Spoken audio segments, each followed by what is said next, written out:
Work It Out Wednesday. Today I am on, sort of looks like a swing. I'm like in a swinging position, but we are going to be demonstrating some aerials on the silks. And we have Diane over here in one of the silks, waving hello to us. And I'm with Misty, the owner here at People's Yoga. So tell me a little bit about what we're gonna do. I'm gonna jump out of this because we're gonna use it in a second, but what are we gonna do today?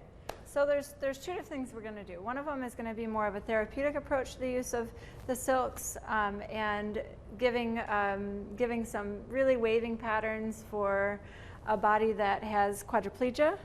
And then we're going to be doing some work in this other silk here that's going to give spinal traction and core strengthening and you know, a variety of stretches that can all be done using a silk. It's both fun and really functional type work. Yes, and what I'm hearing is it's kind of for all levels and all abilities. So let's get started with Diane and show me some of the moves you use for her and maybe what the benefits are as you do them. It would take about an hour to show all of the things that she can do in this, and some of it's more passive, like we're going to show, and me assisting. Okay. And a lot of it is her working and her doing the work and her you know, gaining some strength and getting broad range of motion. Am I leaving anything out? I don't think so. Okay. Okay. Yes. You pipe in anytime that you want to. She's sure. Okay. So one of the things that we do with Diane that I know feels so good for her and is good for her whole body is we just give kind of a really lovely sway to the spine, and sometimes she just relaxes while I move her. Okay. And on other times she starts to pull through her shoulders and she becomes the operator of the movement and I become just the helper.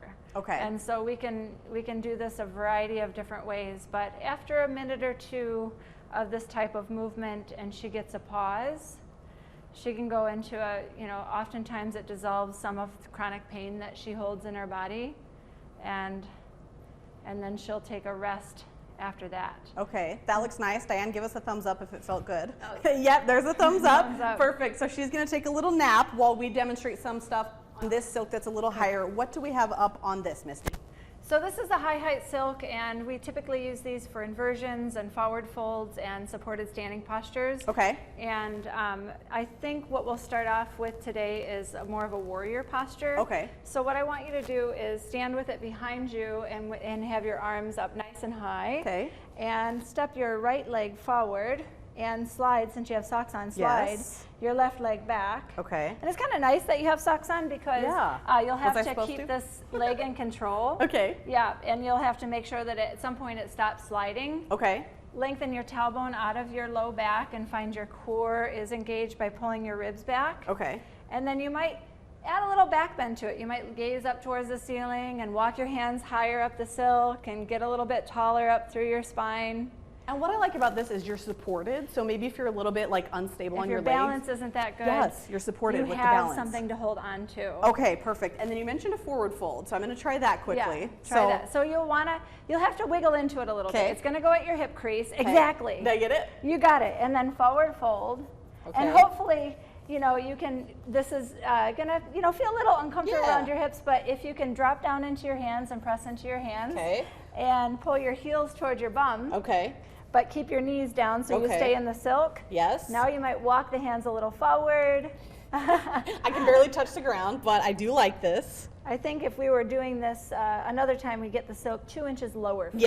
Yes, when I'm 2 feet tall, you know, so sometimes it's hard to reach the ground. But I can see that taking some pressure off the low back too, like if you had any back issues. Yeah, a lot of people want to know about like the air boots or the, you know, going upside down in inversions tables. Yes. And my preference is always going upside down with the pelvis supported, so that you're not hanging from your ankles, your knees, and your hips, but you're hanging from a really stable place, and the spine is what actually gets the traction, which is what we'll do now. Yes, I was going to say, let's end on like a big bang. Yeah. How about?